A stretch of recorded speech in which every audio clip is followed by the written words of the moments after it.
New video game week. Yeah. All right. So, game that I've been looking forward to, I've mentioned on the podcast before, World of Final Fantasy came out this last week. And if Final Fantasy IX was a love letter to fans, then World of Final Fantasy is like hardcore porn for fans. It's all about the fan service. It is all about fan service, and it's all about classic turn-based gameplay. Nice. That a lot of the fans have been saying we want back. Now, they don't have the world map, which they've pretty much done away with since 9. But, you know, that all that is accessible through menus. But it's so crazy because there's so many references to other Final Fantasy games, and they're all tied in together in such a odd but satisfying way. So, like, I just got done with a part where I'm playing with Squall. Yeah. Okay, from Final Fantasy VIII. And then I meet Shelka from fucking Dirge of Cerberus. Wow. And me and my sister are in Magitech armor from Final Fantasy VI. And we're taking down a Mako reactor from Final Fantasy VII. Yeah. And I'm just like, this is awesome. Now the gameplay, it's turn-based, but what sets it apart from the other Final Fantasy games is that you are capturing monsters. Yeah. So they're called mirages in this game. And you can stack them in certain ways, and you have two forms. You have a large form and then a medium form. And then you can stack them different ways. And so if you have like two monsters that have fire abilities, that will give you like the upper levels of your fire spells, like the Faraga and all that kind of stuff. So that's really reminiscent to me of a JRPG that I absolutely love called Ni no Kuni, which is a game that was produced by like Studio Ghibli, all the animation. So that was really familiar to me. So World of Final Fantasy is, first of all, it's adorable. All the main characters and all the Final Fantasy characters are in this like chibi style. They look like pop vinyl characters. So far in the game, I've met Edgar, we've been to Figaro, Nibelheim, I've met Tifa and Cloud from Final Fantasy VII, I've met Squall, I've met Snow and Lightning from Final Fantasy XIII, I've met Riku from Final Fantasy X, and Yuna from Final Fantasy X, and probably more that I'm forgetting right now, because it's like every single like chapter of the story involves one or two characters from another game, and it's all just kind of tied together in this whole world. And I think that this is a great, first of all, it's great gift to fans of the series, and kind of tying it all together along with those classic gameplay elements that we don't see in the newer numbered series. But also, I think this is a good entry point for younger players to kind of get into the world. Yeah. I think that this game in particular would do really well on a system like the Wii U or maybe the Nintendo Switch. And I would love to see a port of that onto that system. Now, this came out for the PlayStation 4 and the Vita. And what's cool about this game in particular is that it will upload all your saves to the cloud. So you can be playing it at home, and then you can pick up your Vita and continue off where you left off at home. That's kind of cool. Yeah. That's really similar to what the Switch kind of is going for. Right. So I think it would just really make sense to have the Switch have this game, especially since it's going to appeal to younger people. There's not really any really challenging battles that I've played so far. My main characters are up to like level 42. Wow. Yeah, and I'm only like 18, 19 hours in. And you said that this is easily a full-length game. I mean, 60 to 80 hours? Right, from what I've read, about 60 to 80 hours, but then if you try to go back and get all the, in all the dungeons, there's creatures that you can only capture by doing certain, like inflicting certain status ailments onto it.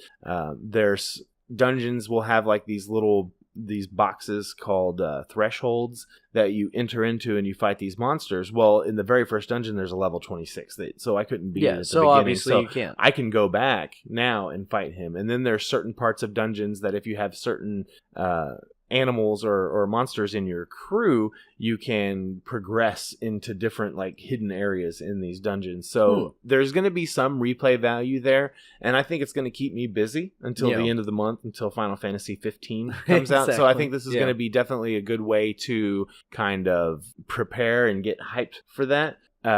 In a way, it kind of makes me glad that Final Fantasy 15 got pushed back and that I got World of Final Fantasy first. It's kind of a refresher into the world for me. And maybe that was part of it. Maybe it was, we're going to work on a day one patch, and we want to let World of Final Fantasy come out first. Maybe it was a carefully planned gambit. Who knows? I'm just glad that it didn't get pushed back either. Yeah. But I'm having a lot of fun with it. And I would definitely recommend it to anybody who's a fan of the series, anybody who's a fan of RPGs, specifically like JRPGs, anybody who's a fan of like Pokemon, anybody who's a fan of Ni no Kuni. And speaking of Ni no Kuni, there's a few cutscenes in World of Final Fantasy that go from like CGI to hand-drawn anime style animation. Ooh. Yeah. Really? And that was really, like,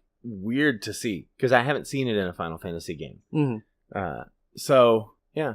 No, so I was watching a little bit of your live stream, which, again, if you follow us on YouTube, you can, watch Eric play through some of the early hours of this game. I didn't do any commentary or anything on it. I just let it play. Yeah, no, I started to watch a little bit of the live one on Friday, I think, while I was at work, because, what else am I going to do at work except watch videos on YouTube? You could work.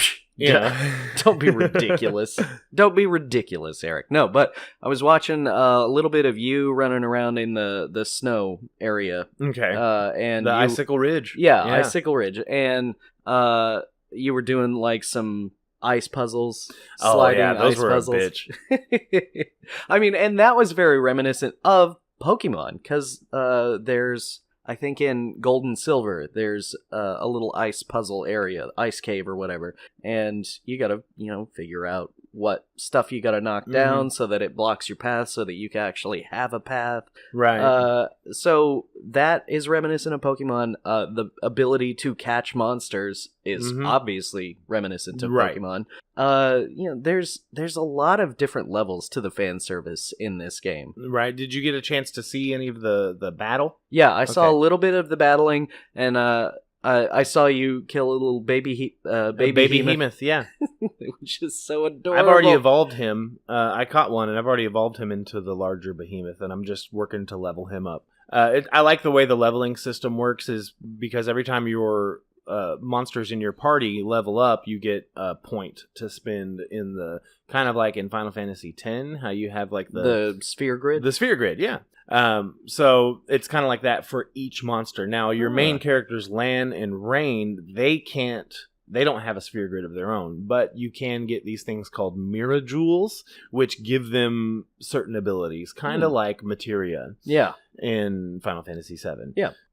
So yeah, now I know some of the criticisms of this game is that it's very linear, a lot like Final Fantasy 13 and 10 were. Most of the recent Final Fantasy games have been fairly linear. Now Final Fantasy 15 is going to be open world for the first half, is from what I heard, and then it's going to move to a more linear style gameplay. But for me, it doesn't bother me. Yeah. The only thing that's different, really, is the absence of the world map, which makes it not seem linear. But you can still access all these other parts through the menu system and through the travel gate system. So, it's there. I don't have an airship yet. Yeah. I'm still waiting. On that. Well, see, the thing is, if it's not really an open world, then what are you going to use the airship for anyway? Right. But still, I'd like to be on one. Right. Of course. I mean, it has to. Yeah, Sid has to be in the game. Oh, Sid's in the game. I was Sid about to say, he's a robot. His soul is in the body of a robot. I was about to say, which version of Sid? Because there is a Sid brand new in every Final version Fantasy. of Sid. Now, we already know who Sid's going to be in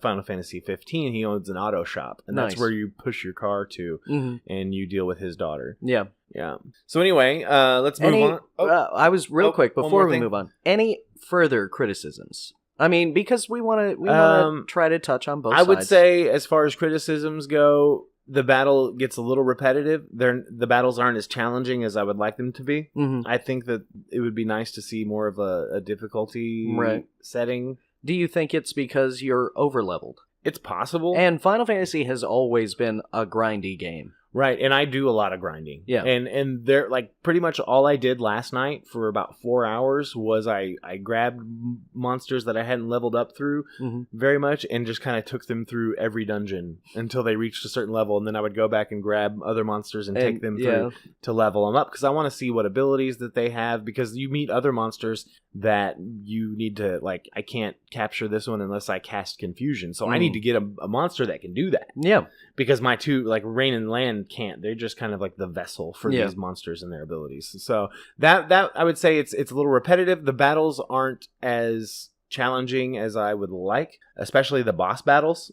Seem like I could pretty much just spam attack and cure through every single battle. No, and I like when I was watching you run through Icicle Ridge, you were just like attack. Yeah. We'll just knock all these out. Right. So there's that, but it's the storyline is not as compelling as some, but just seeing which characters, it's more of the nostalgia factor that keeps me playing. So you mentioned earlier then that this is kind of made to appeal to a younger audience. Oh, I think that's... Yeah. But at the same time, younger audiences aren't necessarily going to get the references and the fan service. But check this out, okay? So some 12-year-old kid's going to get this for Christmas or something, and this is going to be his favorite game. And then as he gets older, or she gets older, they're going to want to go back into the lore of these characters. Potentially. And they're going to want to revisit those other titles. Yeah.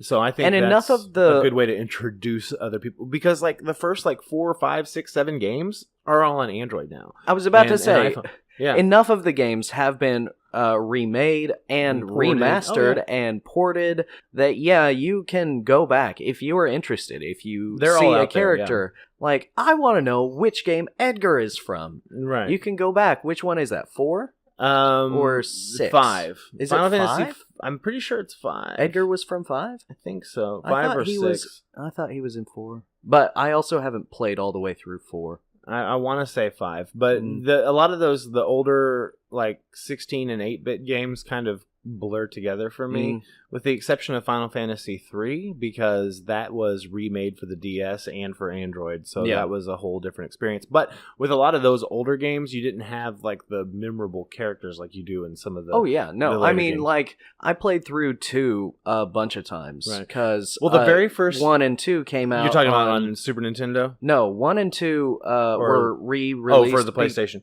Yeah, for the PlayStation when they came out with that 2-disc thing or whatever it was. Right, and then another version of that also came with Chrono Trigger, which is so good. But here's the thing, since Square Enix did Chrono Trigger and Kingdom Hearts, I'm surprised there hasn't been any references to either of those games. And I know that Chrono Trigger is not a Final Fantasy game, but Kingdom Hearts is related loosely. There's characters from Final Fantasy. Yeah, exactly. There's some of the same characters in Kingdom Hearts are in World of Final Fantasy, just not any of the Kingdom Hearts characters. Right. So it's not Leon, it is Squall. Right.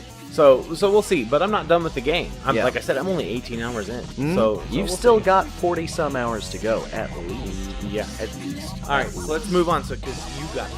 I did.